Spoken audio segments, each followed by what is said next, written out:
nectar from flower blossoms, such as clover. They store it in their honey sac, then return to the hive where other worker bees suck it out and chew it, breaking down the nectar's complex sugars into two simple sugars called glucose and fructose.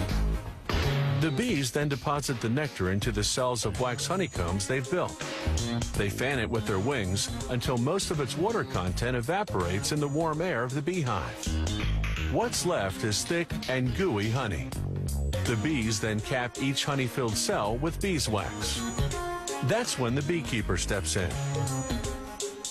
Bees will sting if taken by surprise, so the beekeeper sprays the hive with smoke from burning pine needles, a scented warning that foreigners are about to enter the hive.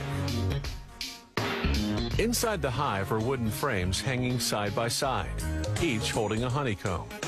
A hive can house hundreds of thousands of bees, all descendants of the prolific grand poobah of beedom, the queen bee. She's the big one in the middle. The queen bee lays up to 2,000 eggs a day, creating the workforce needed to feed and protect the colony. But the beekeeper tricks the colony's defenders. He replaces the hive's cover with a device called a bee escape that smells like cherries. Bees dislike the scent, so most fly to the bottom sections of the hive.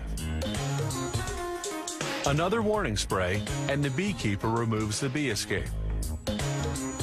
Now he can escape with the honeycombs.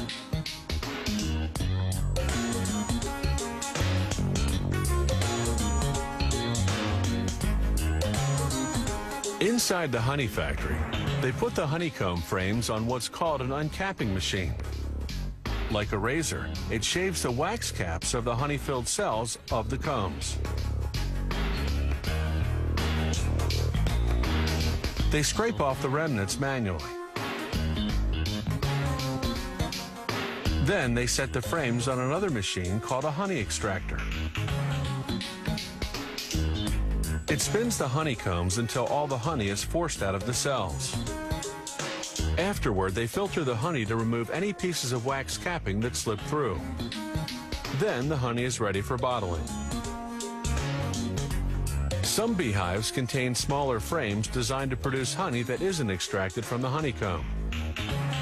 Workers remove the frame and cut the honeycomb into pieces as is with a heated knife. That seals the wax around the honey inside.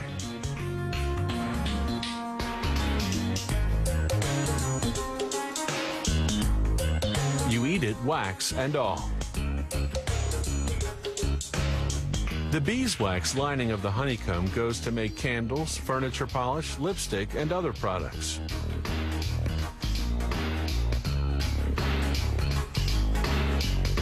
When producers have more liquid honey than they can sell, they simply let it granulate, develop sugar crystals, and turn hard and white. Then, when the orders come in, they return it to its original liquid form by heating it to 130 degrees. They vacuum clean the jars.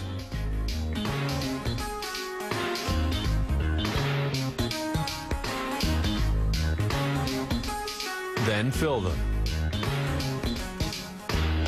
One beehive can yield up to 7 pounds of honey in a single day. That's much more than the bees need for themselves.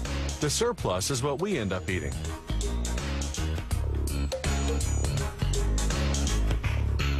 Honey production today is both efficient and humane. For centuries, the only way to harvest honey from hives had been to kill the bees. Then, in 1851, an American beekeeper invented a way to get the honey, yet spare the bees. His method, with the removable honeycomb frames, is the one we still use today.